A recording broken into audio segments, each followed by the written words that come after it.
確かに確かに。 Very nice stuff from the LJL. Although, for anyone just tuning in as we roll into the actual stream itself, for predictions going forward, just wanted. I will say I am going for DFM win about 3-1. I do think V3 Esports has a lot of potential in this series. I think we've seen them very flexible throughout a lot of the split so far, especially in their Axes series. I feel like we just saw a lot of different points at which V3 Esports was able to kind of play defensively to the weaknesses that their comp will suffer from, but also be able to completely switch gears and play alternative styles when the draft starts to dictate them going for that. So when you're making those step-by-step plays and you're willing to just, you start off in the draft and you say, okay, we got a few of these priority picks, we need to start working with this. When you can make that call reliably and you have that flexibility with champions your team is comfortable on, I think it bodes really well for playing into DFM, who, while I do believe them to be the stronger team still, I will somewhat criticize as, aside from Seros, is a little bit stagnant in the kind of wait and see style that they often enjoy playing around. It's a very sort of they enjoy their scaling champions, kind of trying to dictate the pace later into the game while being able to sacrifice some of the early objectives. Now that isn't to say that they can't take early objectives. We had seen throughout the split, I believe they were staying fairly in contention for the top ends of first bloods taken in the game that weren't too far behind with first turrets or with first drakes very often. So they have plenty of options available to them. That being said, I just think that DFM as a team overall is very, very strong. I think with a lot of the flex options that come out in the drafts surrounding surrounding this patch, Sero specifically has some options available to him that hopefully we'll be able to see them kind of work around with this draft.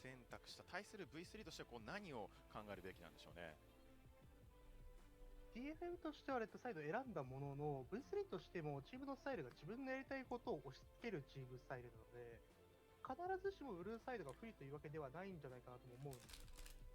なので、ここ1試合目 V3 が取ることになると、次選択権がある状態で2ゲーム目に入れるところで、まあ本当に重要な試合だなと。I'm really hoping that a lot of the end of this series ends up playing out. I think we'll see very, very quickly. I think game 1 especially is almost certainly going to go to DFM. I expect DFM to take game 1. If V3 Esports have a chance in this series, which I believe they do. I do actually think there is a chance that I could be very wrong. But I think if their chances are to come, it needs to be V3 Esports needs to come out the gate swinging. We're on a new patch. There's a little bit of uncertainty. We haven't gotten the closest look into a lot of their scrims, just due to a lot of the scrims ending up being online.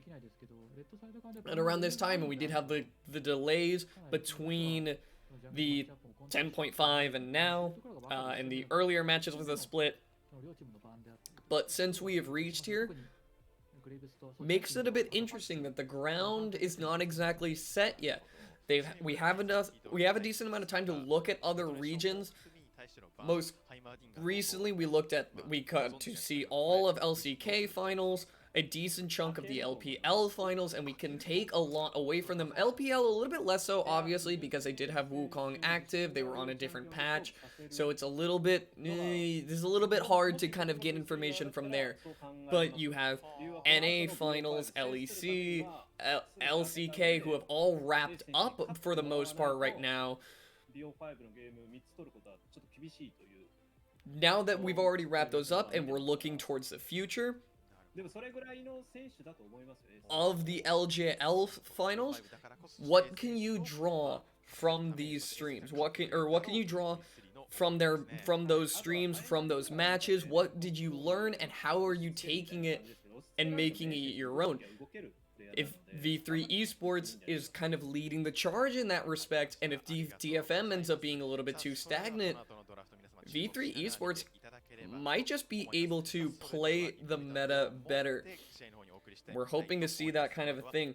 One of the other things to talk about when you're talking about meta reads and following the meta closely is that in the series before DFM did have some struggles with, they weren't comfortable on the fasting Senna, which I think was evident from their series against Sengoku, where they did end up falling 2-3.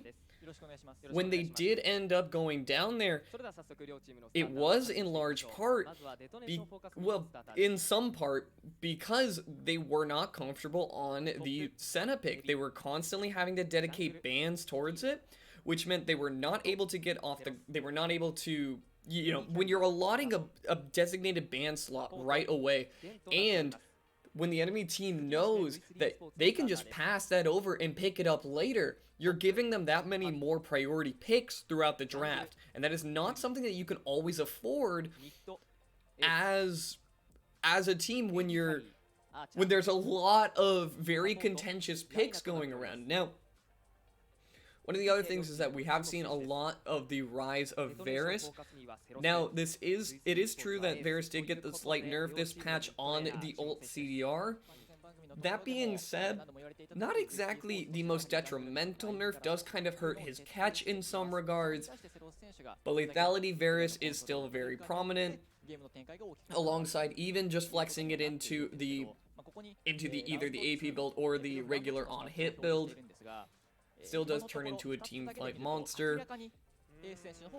But DFM, very high priority picks on Aphelios, on Ornn a bit as well, and then most recently the Renekton,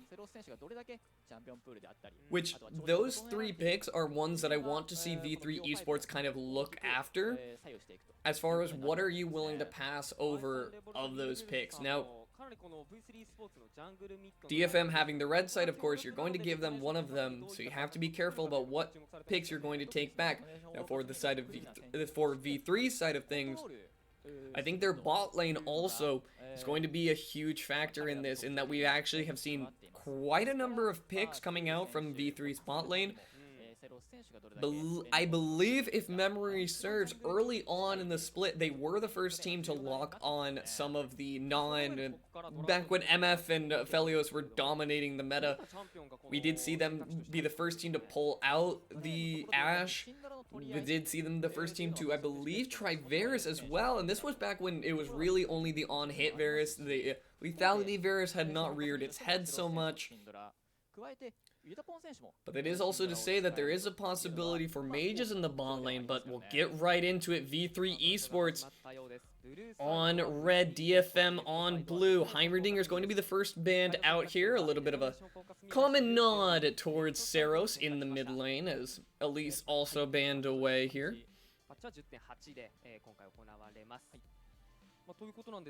Set going to be banned away as well by the side of V3 Esports. Still a decent amount of flex opportunities here, but if you're DFM, you're expecting the Senna ban at around this time. Or perhaps they're learning to be comfortable with it. Like we said, it's been a decent amount of time. If DFM have been practicing the pick, if they've been making it their own, this would be the time to unveil that sort of thing. Rek'Sai banned away. DFM showing a lot of pressure towards those early game junglers. Those junglers that like to be out on the map as much as possible. Which is a common theme among the LJL. We know how they like their early aggression junglers. And V3 Esports banning away the Renekton to round out their last ban here. And DFM with their last ban would not go amiss with something like a Jarvan ban. We have seen a lot of priority given over to Jarvan throughout this split. But LeBlanc going to pick up the final ban here. So V3 Esports with their first priority pick. Graves would be an interesting one.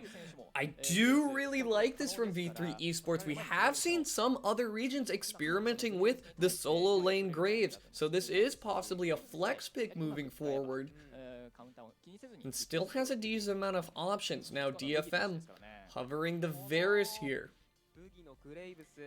Is again flex opportunities, but really to the champion specific, and DFM can all in on the sort of on either end of the comp here. They can hold it back. They can lock something like a Zoe here if they want to go down for that poke style of comp. But if DFM kind of want to hold back for now, don't show your whole hand here, is very welcoming. You can draft things just Ornn, which does kind of work with both ends of the comp here, and it looks like that will be their play as they go ahead and pick that up for themselves. Now V3 Esports has their opportunities. Likely picks that we might see is of course Jarvan at this point.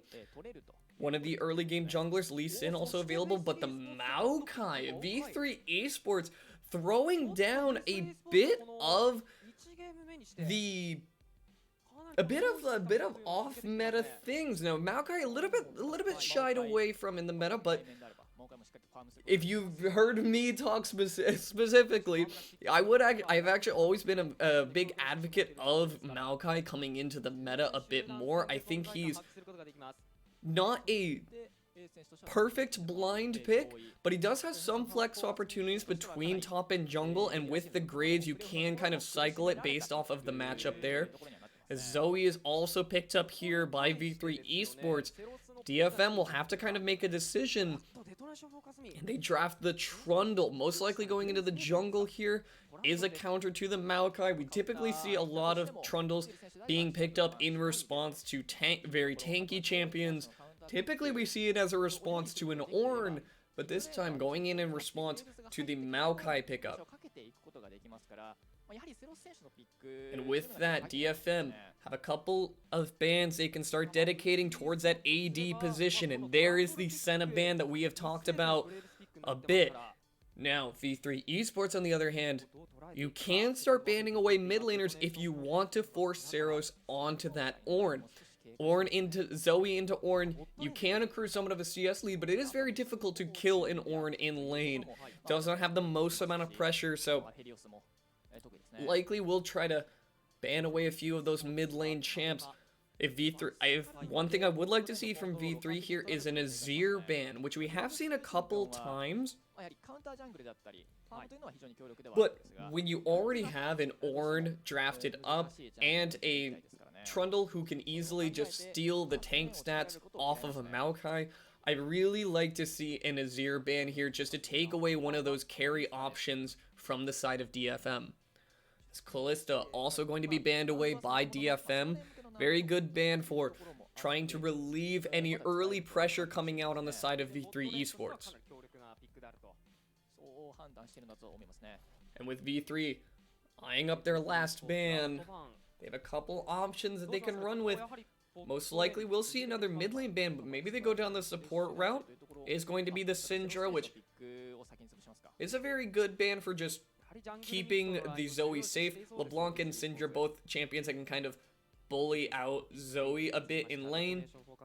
LeBlanc obviously got the first half of that ban. Now DFM with their next pick lined up, hovering the Xerath, and this would be... It is a Xerath that is going to be locked in.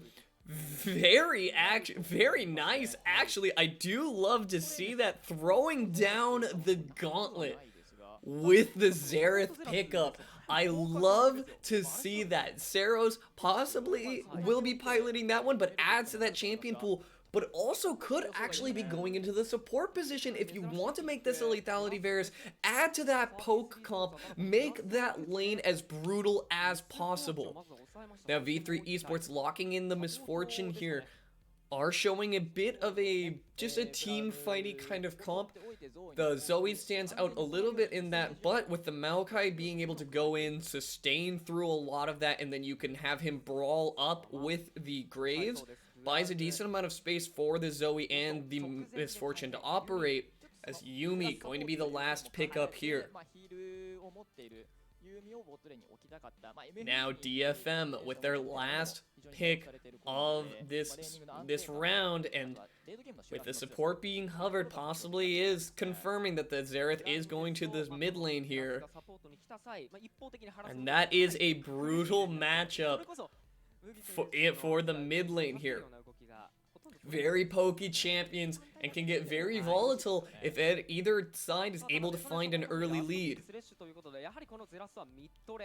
Now the only downside, of course, to Xerath is that there's not a whole lot of gank assist in Xerath's comp, unless he's able to land a free stun, which is typically hard to do against the Zoe. But the option is still there. V3 with the Zoe can kind of move the mid lane 2v2, the sleepy trouble bubbles, moving through walls and things like that. Can be very easy to track people down, as well as Graves having a fast clear speed can be aggressive on those early crabs. So we'll have to keep an eye out onto that one.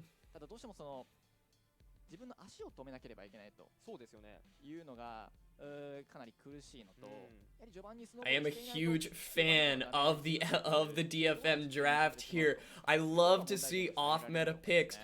But in the game 1 of this series, you say, I don't care if it's round 3, finals, semifinals, wherever we may be, we are throwing down the gauntlet. Saros is ready. We'll hopefully see that hold up. But for now, we're going to be getting right into it. On the side of V3 Esports, is I do worry about this Misfortune pick. It is a little bit hard for Misfortune to get in there and do damage if this ends up being a poke war. And Misfortune does kind of struggle when it comes to punching through really hard tanks. Without any on hits, it's not a very good Bork user. So it is something to keep an eye out for in that bot lane on the side of V3 Esports.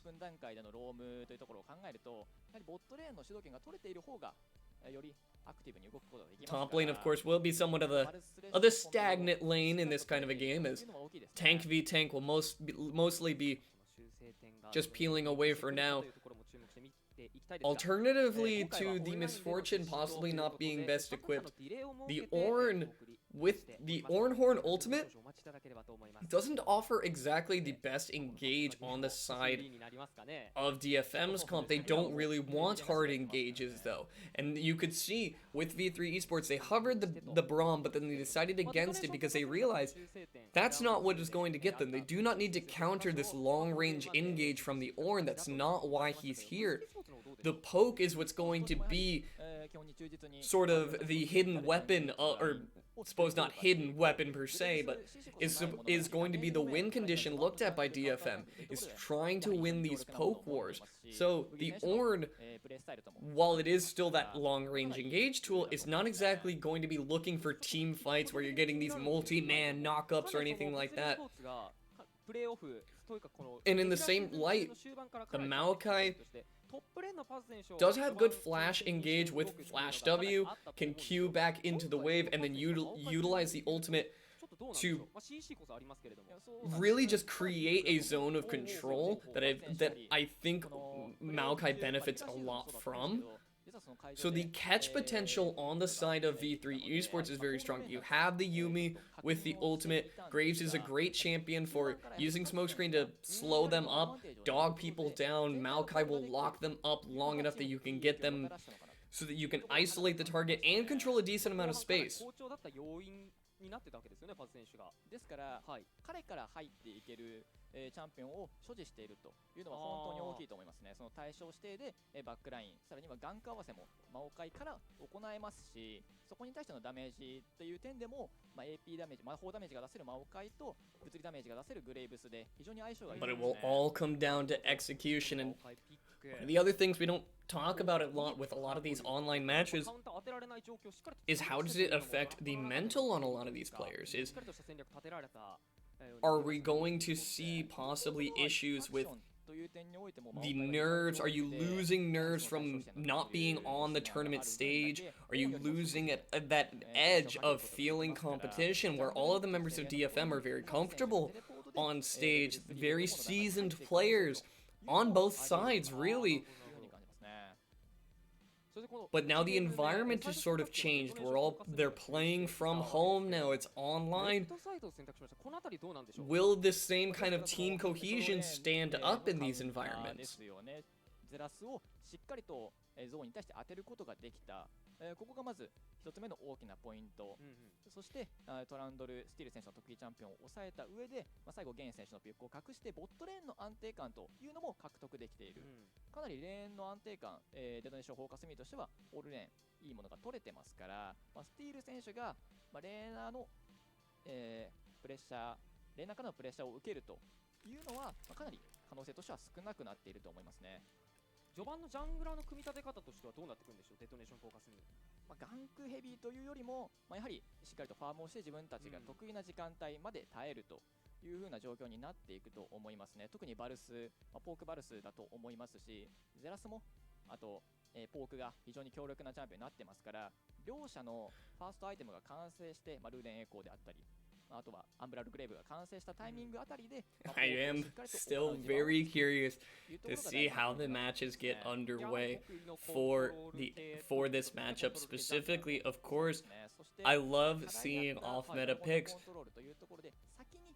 and the boldness of dropping it on first is of course appreciated, but will it hold up? Is that something they can run? LJL 2020 brought to you by Ipopitande, the LJL official drink partner.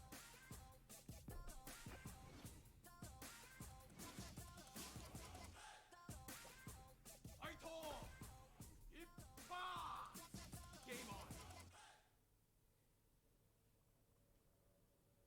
さあ始まりました LJL2020 スプリングスプリットラウンド3ゲーム1プレゼンテッドバイリポビタンでデトネーションフォーカスミー vs V3 Esports スタートです。 Alright, and as we load in here, immediate attention goes to Udapon in that bot lane. Looking at him, he has the Comet, which does mean he is likely going down the route of the Lethality Varus. Interestingly enough, did not opt in for the Corrupting Pot start, and instead opts for the Doran's Blade, but does have Teleport in this lane. So, to some extent, is kind of expecting just to farm out a lot of the game, wants the extra AD just to make sure he is last hitting effectively. Can take an early back, pick up a Corrupting Pot if he really feels the need to, otherwise can go straight into those AD items. For the side of Archer and Reyna, not exactly the biggest amount of, or biggest ability to force a fight on the side of DFM.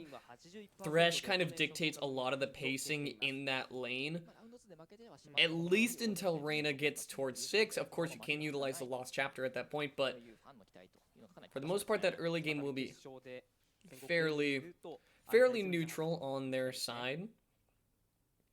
And looking at the matchup spread, that is a 52-48 after looking at the draft. And V3 Esports actually have the favor in this one. Is a bit interesting to see. I do love to see numbers that even, though, as Gang looking for a little bit of a hook, but Reyna getting a few pokes off, getting a few of those autos for extra gold, always helpful.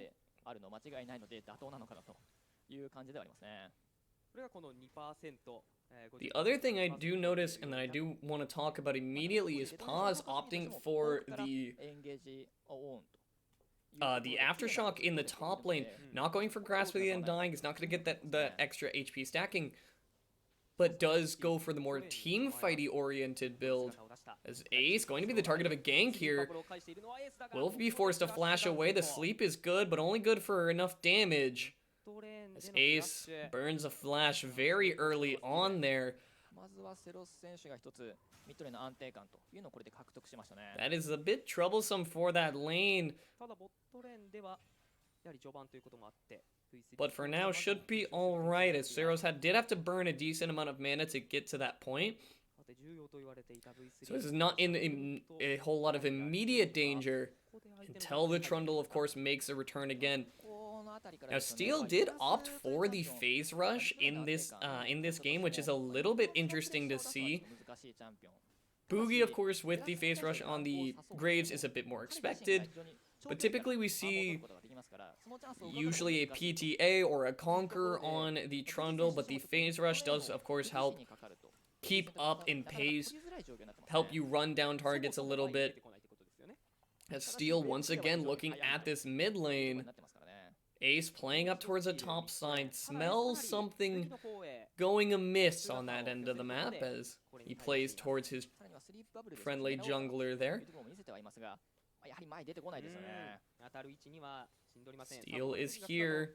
A little bit of a 2v2, but nothing too serious that can happen out of this one. Boogie just going to help him shove in the lane so that Ace can afford a back, but on the bottom end of things, Archer looking for a little bit of extended damage on the Udapon, but forces him away. You can see Ganged is making his way up towards the mid lane. He wanted to be here in case a fight did end up breaking out. DFM with the early vision control on this bottom side, if they're able to keep that up, they can try and get away with an early Cloud Drake, but Steel wandering down here, standing on a ward, so Archer will know better than to walk too far up in this lane. As now it's somewhat of an interesting position, as you can see Graves path towards this dragon in time, while Steel, he did set up the ganks and he did get them okay, but his pathing will actually take him back away from the dragon. So Boogie has an opportunity here not only to look at bot lane, but possibly look at a dragon that Steel is going to be losing out on gold efficiency if he wants to try and stay around here to contest.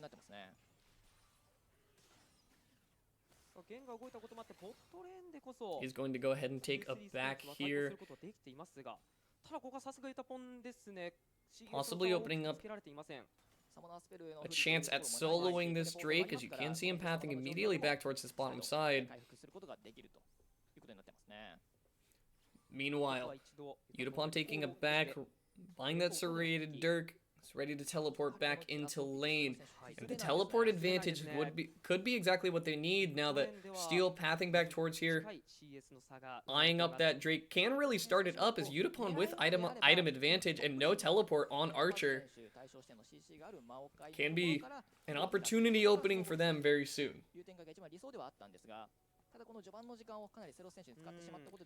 Meanwhile, in this mid lane, while Ace did have to play without that flash, it looks like Seros for the most part is making it costly for him. Not even 7 minutes in and he already has a 20 CS lead over Ace in the mid lane.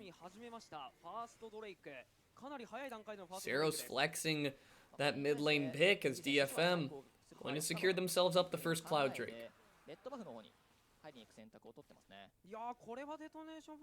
Is a nice Drake to go ahead and secure up for yourselves, as Seros being a little bit passive aggressive with that pink ward to deny the opportunity, as he's going to take a huge chunk for trying to clear it out for him. Now Ace and Boogie are in a bit of trouble. No flash to speak of. The sleep will help him get away for now. The Call of the Forge God comes in. He will be able to bat it back, but not enough time to land enough damage. Seros going to hold the ultimate for now, knowing he would need to hit a lot of shots that he doesn't have if he wants to knock down Ace there. No summoner spells burned is a good sign for the side of V3,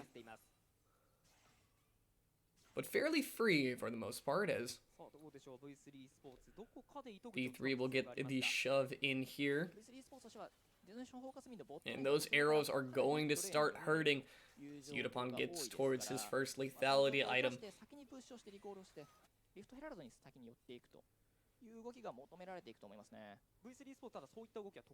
Now the next sort of opportunity available to DFM will come if they decide that they want to rotate team for this Rift Herald. And you can see it looks like Archer might be running up for it right now. He is crossing a vision ward here. And it looks like they are going to all in for it. Yutapon no TP, so he is just going to take the time to shove in the turret, possibly get himself up a turret plate for his troubles, as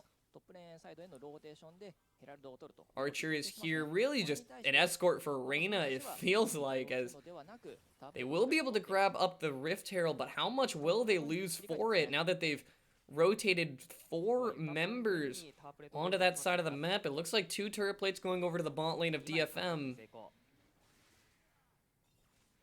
さあ対して V3 スポーツはしっかりと狙いのヘラルドを抑えることに成功しました。 After that Rift Herald is secured, we'll just sort of return to neutral ground once more, as Paz and Evi, of course, enjoying the most amount of fun in the top lane of Tank v Tank.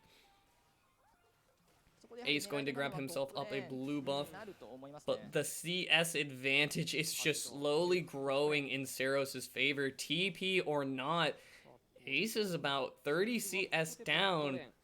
The flash that it cost him early on in the game might as well have been a kill now for Seros, as he's acquired a healthy gold lead from it. Reflected in the scoreboard there between that CS lead and the turret plates in the bottom lane, almost about 1,000 gold over to DFM before first blood even hits.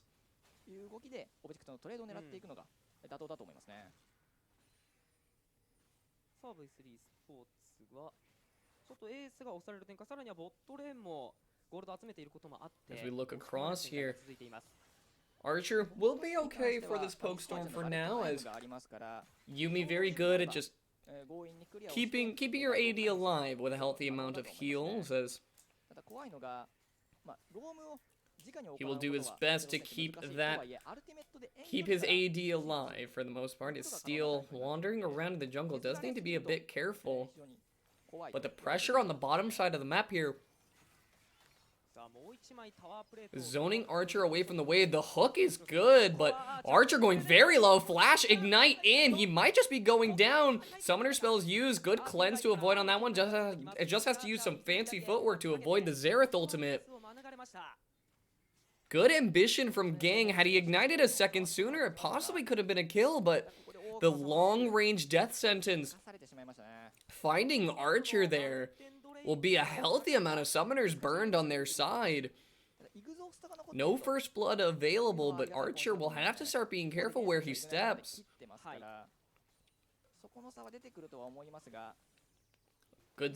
Good sleep landed by Ace, but nothing that he can capitalize off of, having all the other summoner spells burned in that time. Ace here to collect the wave once more, and all across it seems that DFM is making the most out of their early game, not through kills necessarily, but trading 1-for-1 on Drake for Rift Herald, and ultimately just burning a few summoner spells, grabbing CS leads from it. Not a bad look at all if you are DFM.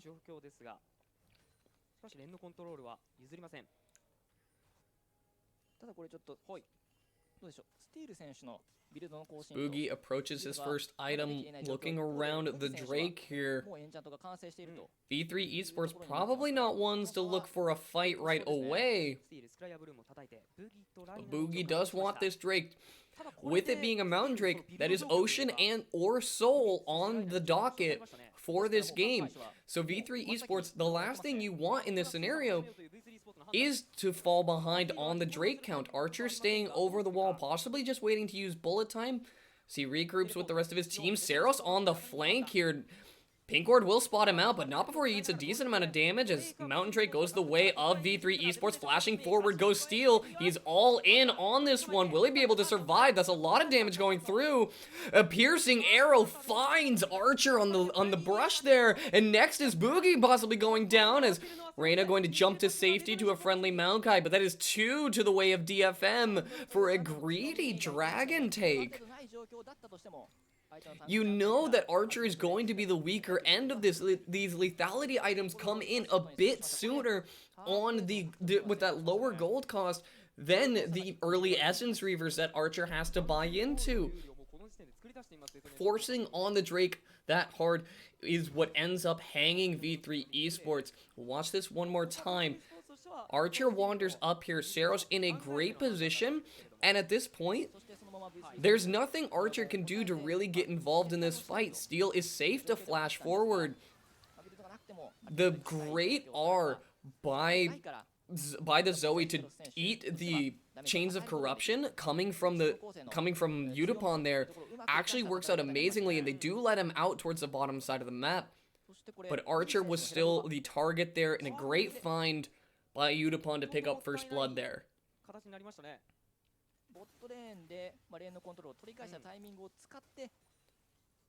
And suddenly, what was a little under 1,000 gold advantage has suddenly turned into a 3k gold advantage now, favor of DFM.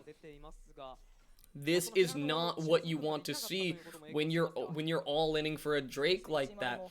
You want to be the team fighting comp, and the last thing you need is to be on the back foot to people like Seros and Udapon, who are just going to be slinging spell after spell into your carries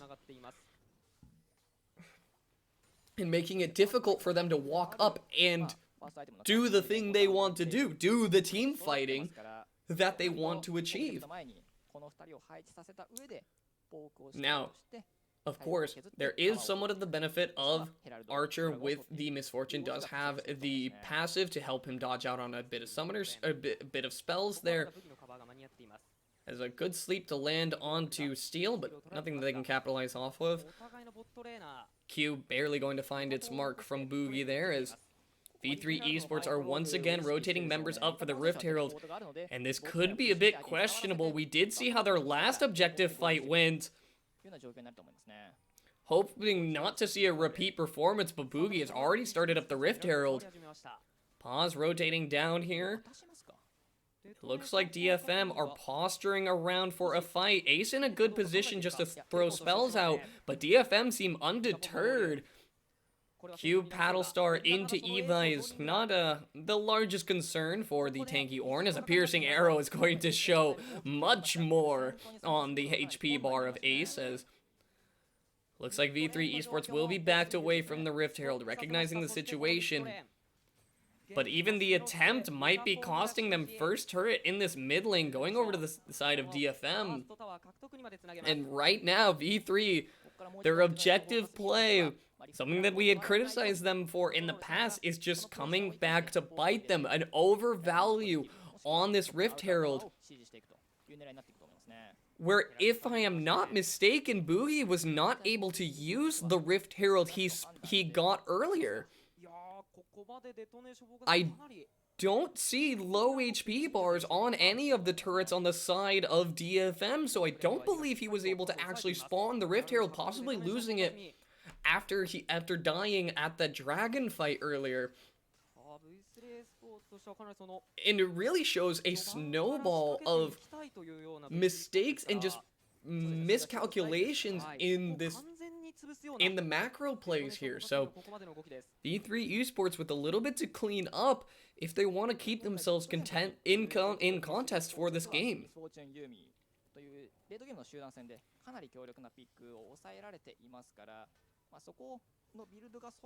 Seros already going for that Oblivion Orb, is picking up that spell pen, will start dealing large chunks of damage. And the last thing you need if you're Archer in this game, when you want to be the team fight carry, you want to be the big man on campus walking in. The last thing you need is to have to divert your build path. Oh, I have to get some magic resist now. Oh, I have to worry about Udapon just one-shotting me, so I have to pick up a little bit of armor. When it's already so hard for Archer to stand in the line of fire, the last thing he needs is for basically true damage coming out from Seros here.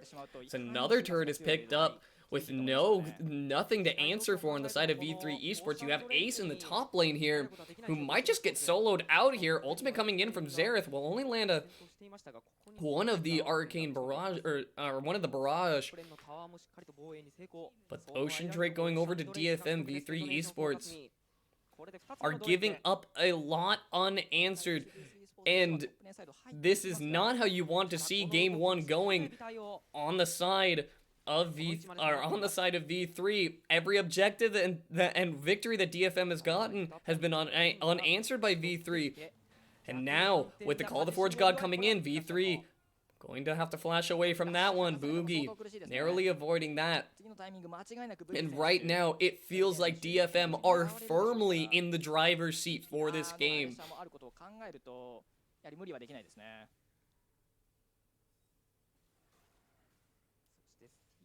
A couple of the early plays would have been alright for V3 Esports to hold on to and weather a bit. But now, every time it feels like V3 has gone for something, DFM has just taken the driver's seat more and more into their control. Pause pushing in onto this bottom side here is not going to answer the pushing power of 3 men strong with a Rift Herald ready to charge. They will knock down the turret to save a little bit of HP on Shelly here. They will have an opportunity to look for a second charge as Ace and Boogie will do their best to deny anything of that nature. Xerath roaming up towards this side of the map in case anything happens. Reyna might be caught out here. No safe way towards the carry he wants to get on. Can't help that situation much as a lonely Yumi. But now DFM can possibly look at one more turret, just adding more gold to their pockets, filling out their purses with as much gold as they can muster. Things are not looking up for the side of V3 Esports. So Archer going to find Evi, but realistically, what do you hope to accomplish? As Evi has already crested into that level 13, has the ability to start upgrading some of the items on DFM's side. Now, the sort of saving grace, if you will, for V3 Esports is that the Ornn upgrades aren't exactly the most efficient on the side of DFM, at least not until Seros is able to get towards a Rabadons. You can upgrade, of course, the Luden's Echo to get that cash in a little bit earlier, but at this point, if that is the only thing, if that is the only light at the end of the tunnel, it's not exactly one you want to be looking at, as V3 Esports are going to have to figure out what to do next. How do you isolate any of these members? You need to get on Seros and Udapon, of course. That is kind of the idea. But how do you isolate them from this Trundle, from this Ornn that are going to do everything in their power to stand in front of their carries and give them a safe wall to just start shooting their artillery spells from?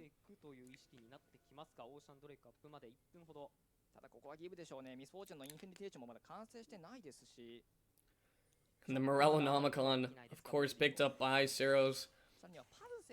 In his defense, of course, Archer with Reyna in the game will be a safe amount of heals to try and keep Archer alive in this fight. Does also, of course, help with the Maokai.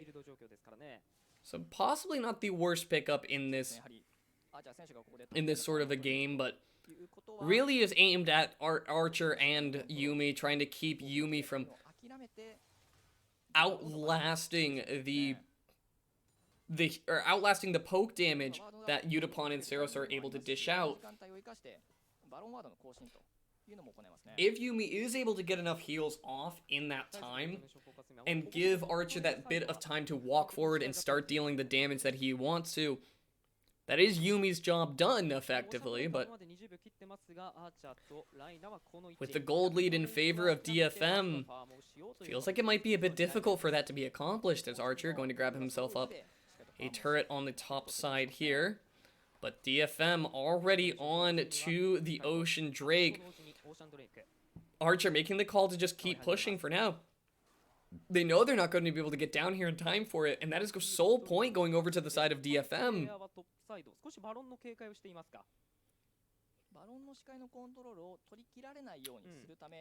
This is not looking good for DFM now. This Drake you can pass over and you can let go without anything traded.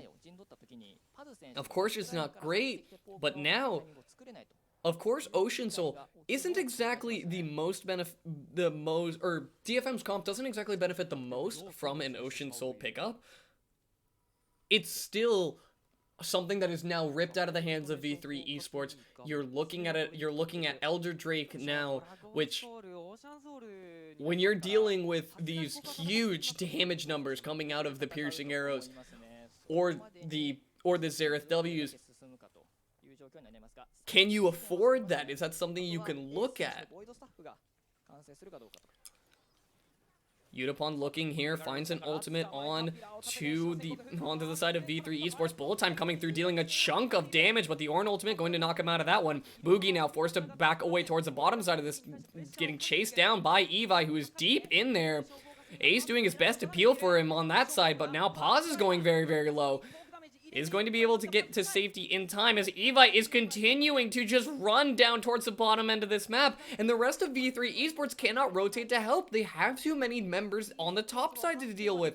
Evi basically 2v1 on the bottom end of that fight, did not even have to look at the rest of V3 Esports. He walks forward with the audacity that Ornn can have, saying, what are you going to do about it? Now, they can walk forward, just continuing to poke. The piercing arrow almost landing there, almost knocks down Archer, flashes just to get out of the Xerath ultimate. Now Boogie's going very, very low. He cannot stand in auto range of any of these carries. Saros finding a great W there to pick that one off, as Yutapon going to go down to Archer there. A great Q to find onto that one. Now, with the re-engage coming out from DFM, are they going to be able to figure this one out? Archer using the bullet time, just trying to buy time. The death sentence finds him, forces the cleanse out. Ace throwing out the sleepy trouble bubble will buy him time, but that is a tanky Ornn that you might not be able to knock down right away. Evi will go down in the end. The Maokai smash with the Q. And ultimately, that will leave us 2-3. V3 Esports picking up their first couple kills in this fight.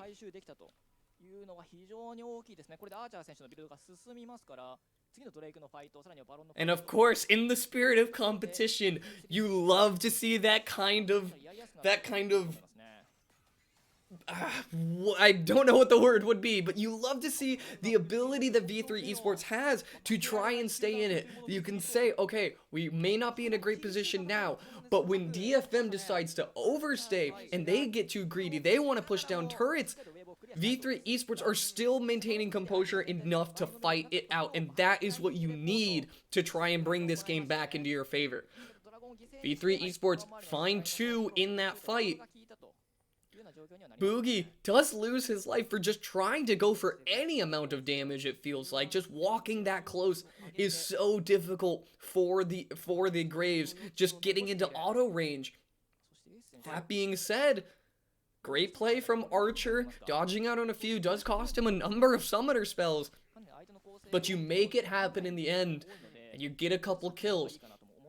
You cash in on the small Udapon shutdown, as well as Evi also did have I believe 150 gold to his name.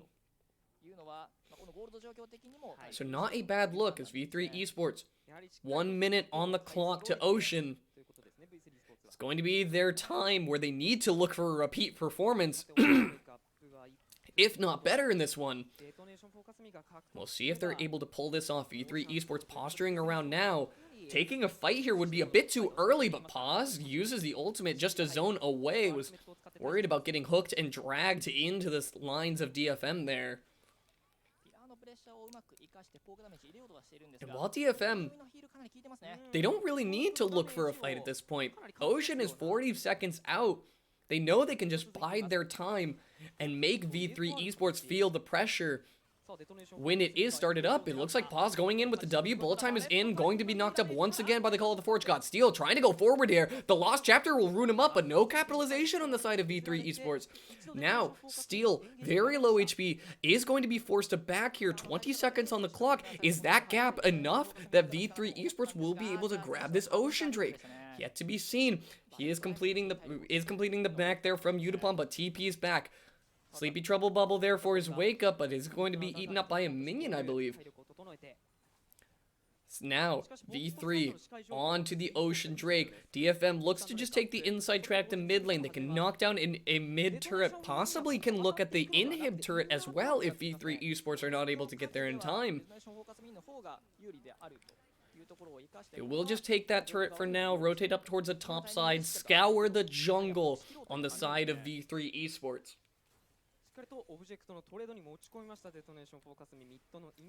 That's something we've talked about a lot throughout this split, is these jungle respawn timers are just free gold lying around, and DFM knows it. They're going to just sneak away, grab up a couple of those camps, make sure V3 Esports are just hindered that little extra gold. It's a great way to try to keep them in it now, V3. You're looking at Archer, already immediately going for the Bloodthirster. He knows he needs as much HP as he can get to stay in these fights. Ace going for the Morellonomicon as well. Wants that punching power, wants that extra AP. And Magic Pen so that he can punch through Udapon. Or Saros if he ever lands a solid spell. 特にパズ選手のバックラインのテレポートを次のタイミングでは行えるというのが、先ほどの集団戦と大きく変わるポイントだと思いますね。For V3 Esports, how do you find a repeat performance like you had in the early one? You capitalize off of a couple of DFM's mistakes. How do you now muster that into an actual play? You cannot rely on DFM to always be making those mistakes, especially they were ahead. They are still ahead. They kind of got chin checked a little bit. At DFM, if they can just take that on the nose and say, all right, we made some mistakes. Let's clean it up and let's end this game clinically. That would be their way out through this one. V3 Esports, however, Archer is starting to come online. Still a decent ways away from being able to punch through the likes of Evi and Steel, but is slowly getting there. It's now 5 men strong onto this top end of mid. Ace nowhere to be seen, does have teleport available, but not exactly the best teleport positions. Now the unfortunate side for DFM is their Baron take is not fast. They do not have a Baron take, so controlling the vision will only give them the ability to poke out V3 and then look for an engage once they have the HP bars where they want them.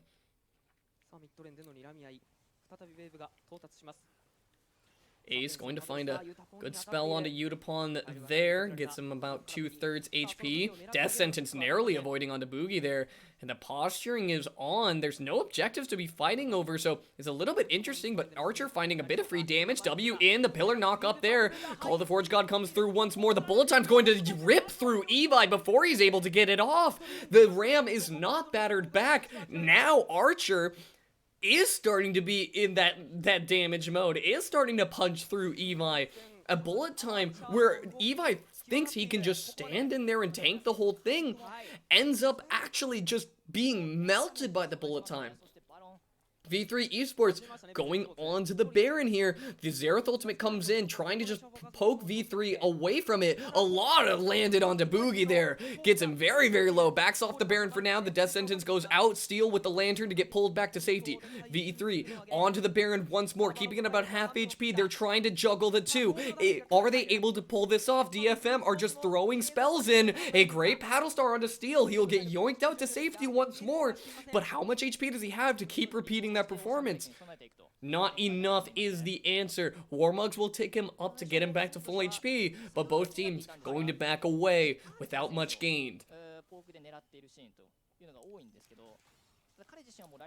And once again, DFM getting chin checked a little bit here. You need to remember who you're dealing with, and V3 Esports are going to take advantage of that if they do not remember. That is a 600 gold shutdown on the Misfortune with only 2 kills to her name. Have just been picking up gold. Almost Flame Horizoning Utapon, who, with the lethality Varus, has just, for the most part, not had to pick up as much gold across the map. The lethality items are cheaper. You're trying to press the advantage where you have it, but now pause. Utilizing the ultimate. Steel going to get yoinked out once more. Evi with the ultimate already burned, but that's Boogie going very low. A great dodge on the piercing arrow. Will need to keep dodging if he wants to get out of the Xerath ultimate, and he will get out with his life. Archer trying to go forward here, but does not have his tanks to help him. Is losing it a bit as he goes very, very low now. Stun almost finding him. Could have been curtains for him, but now has Reyna to start healing him up. Heal also still available, but the Ocean Drake is spawned. V3 cannot back from this situation if they want to leave Ocean Soul as an option for them, as an out. V3 walking in here, have a lot of vision to clear away, but DFM are backing away for the minion waves in mid. Steel hanging out in the bush, going to eat the Maokai Sapperling. Half HP onto him. Ace looking for positioning to throw those trouble bubbles. Will come in with the paddle star, not finding any damage there, but the death sentence is good. There is V3 Esports picking up the Ocean Drake, but how does the fight go from here? Boogie on the backside cannot walk forward far enough. Paws getting dragged in by the Flay is going to go down first. Now Ace walking backwards. They need to get out of this one with their lives. It's Steel taking a huge chunk of damage, but the stun is good onto Archer. He's eating so much damage. Reyna has to back away now. Gets onto Ace as V3 Esports will try to escape with their lives. Baron is still open, but Boogie has their jungler alive.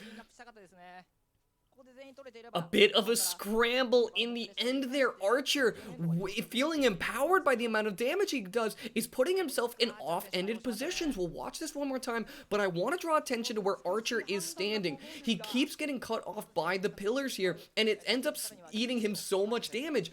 Once the Maokai is gone, Archer needs to start worrying about that sort of thing. They should have made the call to back up, and they look for a re-engage emboldened by Steel taking that much damage. But look at Archer just eat spell after spell on the top end of that fight. At that point, you need to be able to just take the call, say, we got the Ocean Drake, we need to back away. V3 Esports, though, sticking that one out, end up costing them Archer's life and a large shutdown over with it.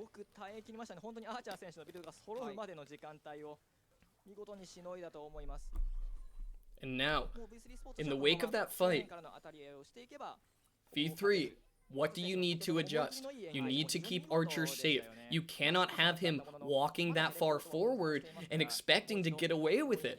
DFM are not a slouch. They are going to punish that mistake. And as it's been shown, they don't need to hard engage as much as they thought they did originally. Now they can start playing the poke war. In the time it took them to learn that, however, V3 Esports has also gotten themselves up to Soul Point. Soul love, as they say in tennis, but for now, the only tennis will be the waves going back and forth. A bit of a lull state, if you are familiar, till the next Ocean Drake spawns up. But V3 and DFM have both not been taking full advantage of the lull state. They kind of seem very keen to try and deal a decisive blow. Say, grouping into the mid lane here so that DFM have their target set so that they can start slinging those poke spells.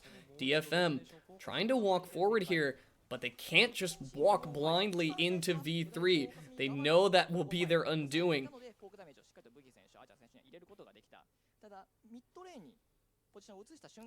Now, V3 trying to find their way around the mid lane here. Ace going to find a sleep onto the Trundle here, who will get pulled out to safety.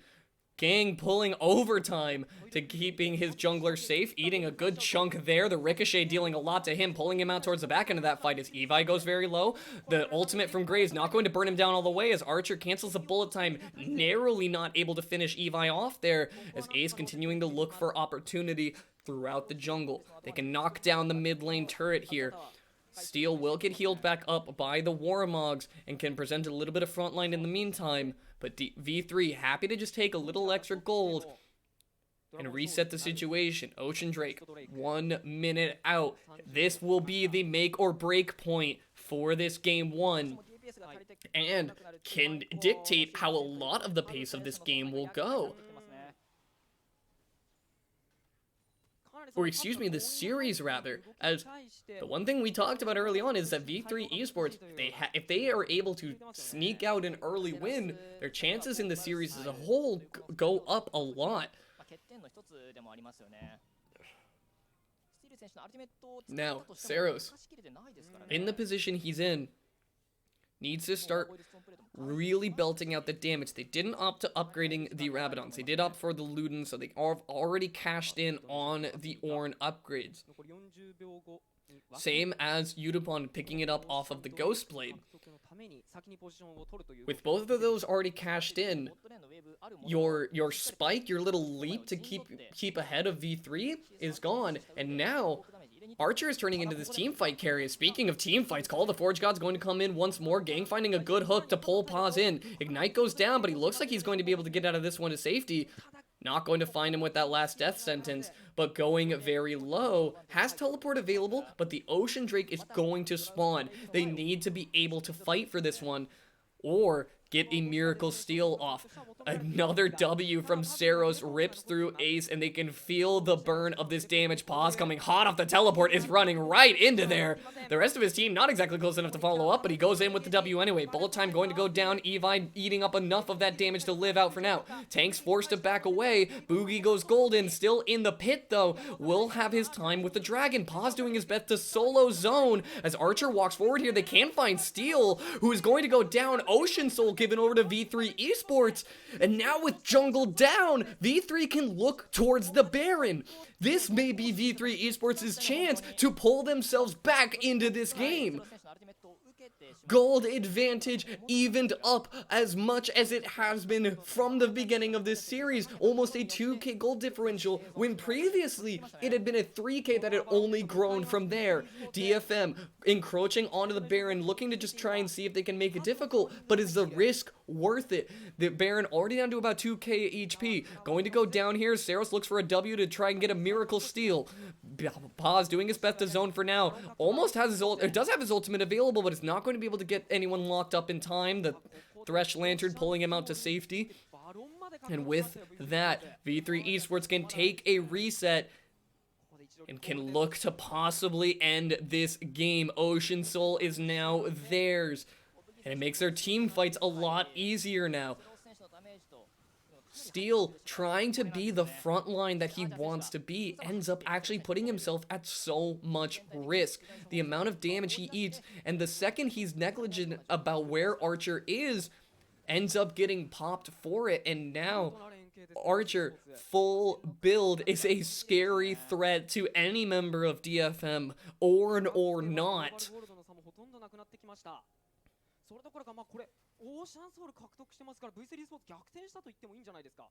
It looks like bot lane will be the call. Archer, Reyna, and Ace all approaching that side of the map. This will be the opportunity that V3 Esports needs. The hard part is, of course, sieging down a Xerath and a Varus, who are just looking to poke you away from the turret. It looks like for now they are trying to just keep Paz in the mid lane to keep waves escorted there. You are losing your major team fight tank who doesn't have TP, so Ace or Archer will need to be careful about that. Boogie is here to just throw down some smoke screens, keep them zoned away as they grab up the mid lane turret. Archer and Ace staying far and safe away for now. Sleep landed, not exactly one that can be capitalized off of very easily. But V3, for now, can just kind of siege with these minion waves, not accomplishing a whole lot, but not putting themselves at very much risk, as Archer going to just burn down the Trundle, is going very low. The ultimate from Xerath going to help finish him off on that account, as Reyna's getting pulled in, is not able to jump to anyone in time. V3 may have just lost 2, for ultimately just an odd decision to keep your tank and your jungler, who is sort of acting as his pseudo frontline, keeping them off towards the mid lane. You offer no protection for Archer and Reyna, and as I was trying to call them for Archer needing to be careful, a little bit of commentator's curse as it ends up actually being their downfall. Now DFM's turn to try and siege down the mid lane.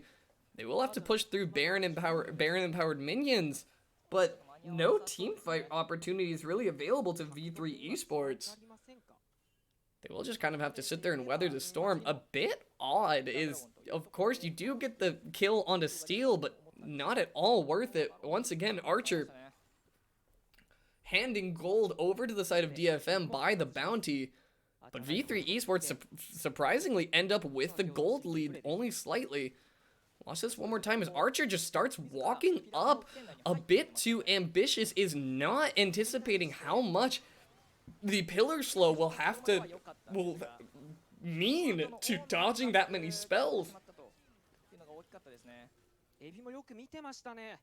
Archer just a little bit too ambitious, or a little bit too eager to try and find an out in this one.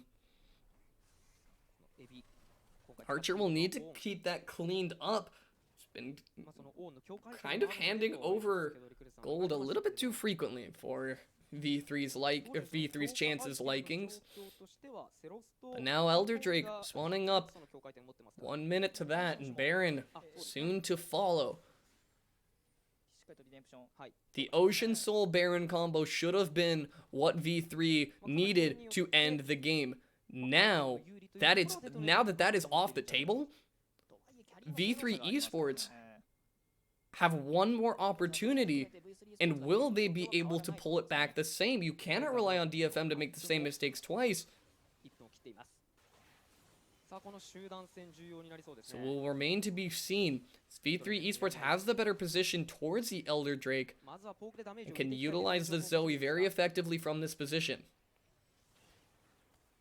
Paw's going to eat a little bit of poke there for throwing up Saprolings. Not exactly worth it in the damage department, but Ocean Soul Maokai is of course hard to kill whether he is low HP or not.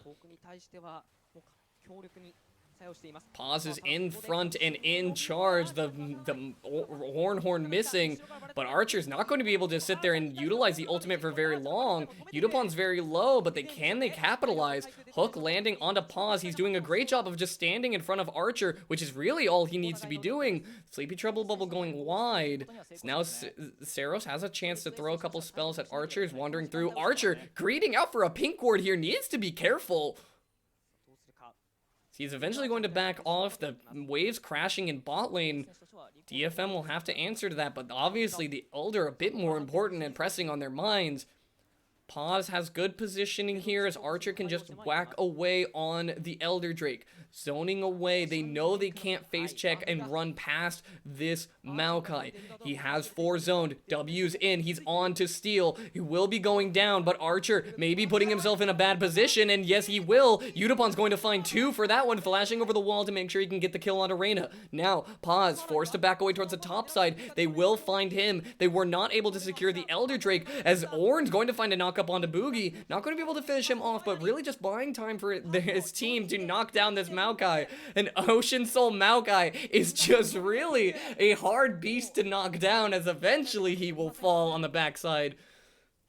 But again, Archer seems a bit too keen on knocking down Steel. Obviously, knocking down the jungler in these scenarios is very beneficial, But is it worth losing your life for the 3rd time? Archer needs to start cleaning these up if V3 wants a chance in this series.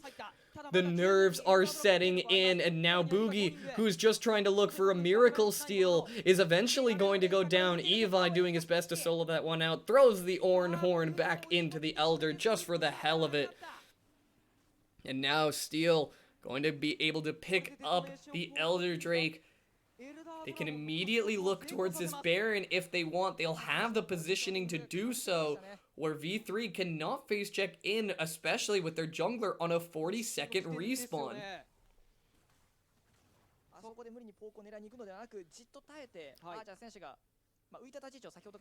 Whether it be V3's composure, DFM's composure, or both of their abilities to throw in this series, the battles back and forth of who has their hand on the steering wheel is just it's far too much, as a 48-minute game will attest to. Neither team has exactly been all in here. Baron and Elder secured by DFM. This is their opportunity to end the game. For their chances, you hope it would go better than what V3 Esports did with their Baron, but will remain to be seen. Just watch Archer here gets eaten up by a Yutapon ult who can flash over and finish him off instantly, playing a little bit too close to the wall that they don't have vision of. It's exactly what ended up being his detriment. Pause can be the front line, but when you have carries that can operate from any end of the fight and at longer ranges, you need to keep that in mind. And as it stands right now, V3 Esports lacking a bit of mindfulness. DFM will be forced to push in the bottom side here with inhib down. Cannot afford that lane auto pushing back into them. So they're on to the first turret, and with V3 backing, they're going to hand this one over. The defense will come at this inhib turret. And we'll see if V3 are able to take an engage here.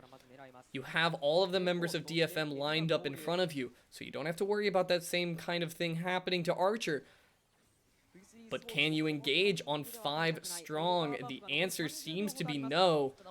Paz does have ultimate available, but they're on to the Nexus turrets now. Going forward, the bullet time is on. Saros and Yutapon both being forced to back out of that one. The Ornhorn going to knock up Archer, but Saros and Yutapon are just too low to walk up. They have to play at far ranges. That is Yutapon finding the first kill, as Archer going to eventually be safe from the Xerath ultimate.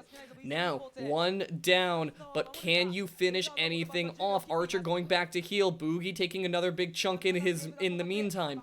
Will V3 Esports be able to mount a defense? But it just feels like DFM's poke is too much. The Nexus is exposed, and game 1 goes to the side of DFM.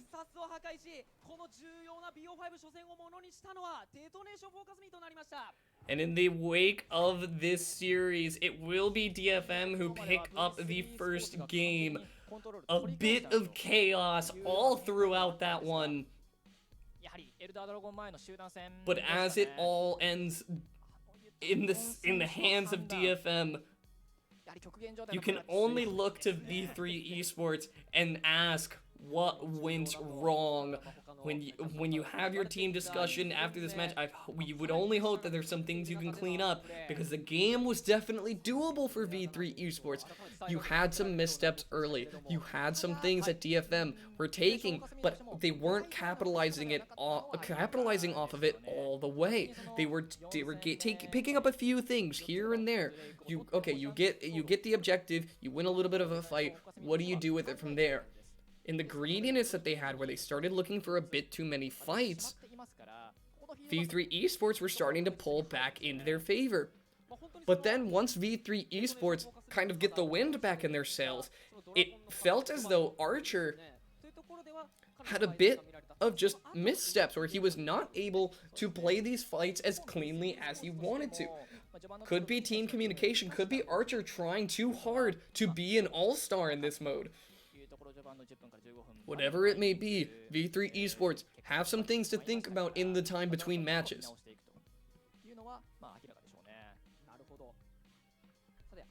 テムの不具合に、よってですね、このゲームのブレイクダウンは、表示されないということですので、ご了承いただければと思います。まあ、おそらくですけど、セロス選手とユタポン選手 Going to take a quick break here for just one moment. I'm going to go get myself a drink of water. Don't go anywhere. We will still be here for the rest of this series. グレイブスを持たせることで、トランドルをスティール選手のトランドルを警戒するというか牽制する狙いがあったわけですけど、ちょっとうまくいかなかったというふうに感じるんですかね。感じているでしょうから、才能選択権が次 V3 スポーツに移りますから、エース選手が連でアドバンテージを取れるピック、もしくはパズ選手が取れるピックを最後に持ってきて、そこでブギ選手と連携をしていくというのが一番望ましい形なのかなというふうには感じましたね。レッドサイドも選択するんじゃないかということですか。可能性は高いと思いますね。なるほど、そのあたりも注目して、ゲーム2見ていきたいと思います。それでは次の試合までインターバルです。テレポート使用、デトネーションフォーカスミ当たりに行く判断。ここはパズがアルティメットを使いながらゾーニング、ドレイクは V3 スポーツが獲得。ただここからエンゲージに行くのはデトネーションフォーカスミ、勝ちの呼び声。エビはまずは1人捕まえて、スタンがアーチャーを捉えていますが、ここはアーチャーフラッシュアウト。ファーストブラスターデトネーションフォーカスミが獲得しています。さらにはブギに灼熱の突撃のノックアップから、そこに合わせるのはセロス。2キル獲得はデトネーションフォーカスミ、クリアしていきます。いや、これ素晴らしいですね。健康一滴、ここは届かない。ただ青の天弾もう一発当たるとまずいが、ここはギリギリ避けました。さらにライナーのヒール、3バブルが入っているぞ。横からエース、ただ武器に対して凄まじいバースト。ただユタポを捕まえている。あと一発は届いた。ここは11ストレート持ち込んだ V3 スポーツ。さらには3バブルからセロスの退路立ってはいるが、しかし反転はデトネーションフォーカスミ。エビがここで合流だ。パズがそのエビを止める。さあ前から崩そうか、白宣告、アーチャーを捉えたが、ここは素早くクレンズだ。さらには3バブルがエビを捕まえています。さあエビをさらにはパズが CC チェーンから捕まえてシャットダウン V3 スポーツ。さあただ V3 スポーツラッシュの判断だ。いやこれは前に出ることができないが、デトネーションフォーカスに取り切ったオーシャンドレイク。そしてここから反転は V3 スポーツ。エビに対してフォーカスを入れている。ファイナルチャプターはうまく避けています。デトネーションフォーカスにさあノックアップでパズを捉えて捕まえているぞ。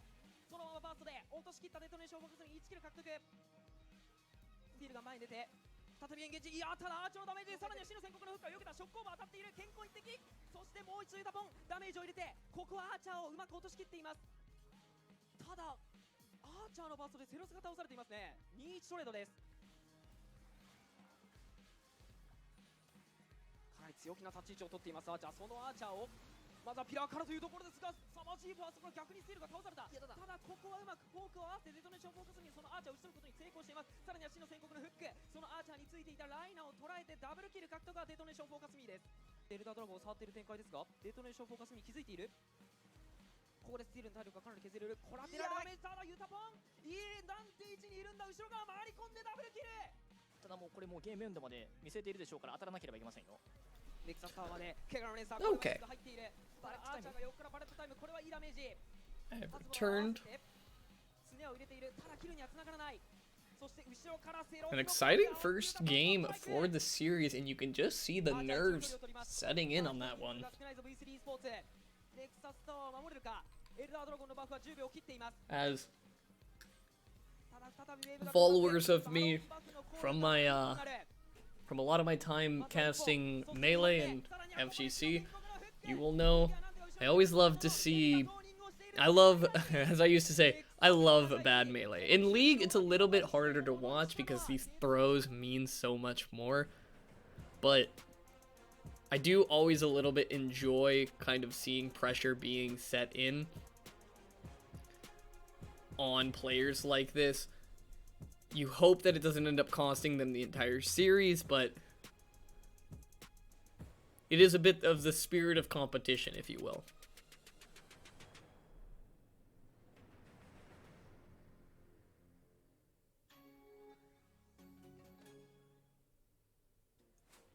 LJL 2020. Brought to you by Ipopitan De, the LJL official drink partner. Passion, respect, pride, energy. All for the team, all for the win, all for the dream. Give it all. Aito! Ippa!